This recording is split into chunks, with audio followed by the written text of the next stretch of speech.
don't see the general makeup of Congress changing that much in this election. So what's the plan to actually affect change if, 50 people who have a lot of power are standing against her?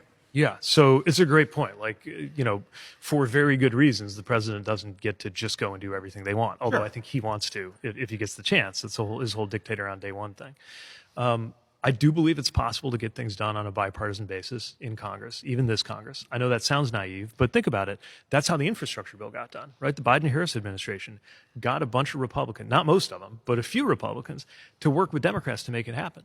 Not so much on the Inflation Reduction Act, right? That got actually she had to cast a tiebreaker vote in a split Senate. Still had to do the old job, even though she has the new one. Right. There's the president of the Senate job. But I guess a few things I would point to.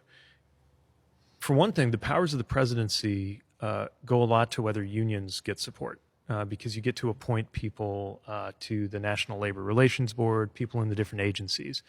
And we've really seen a difference between whether unions' concerns and therefore workers' concerns are heard or not. Yeah, partly based on the laws that get passed, but partly, the saying personnel is policy. So the kinds of people he's going to appoint are not going to be the most worker-friendly people.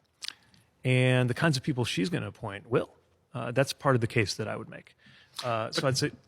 To a point you made a minute ago, the difference between career civil servants and political appointees, the idea is there's supposed to be comparatively fewer political appointees. Yes, for sure. And given that, how much weight does that carry? So I think it's super important. You definitely want career civil servants, no matter who's in charge, Republican, Democrat, to be able to do their job. But a lot of the decisions that are made, how a law is interpreted, what kind of regulations go into effect, things like health and safety regulations is a big one. It really matters whether you have more of a pro-corporate tilt or whether you have more of a pro-worker tilt. And I think she's participated in administrations, very proud of being very, very pro-worker, pro-union. I also really think with the right kind of presidential leadership, there could be a bipartisan majority for things like the child tax credit, which that's family policy, but to me, that's also economic policy in a big way, like putting more money in people's pockets, making it more affordable to be able to raise kids, right? Things like paid family leave.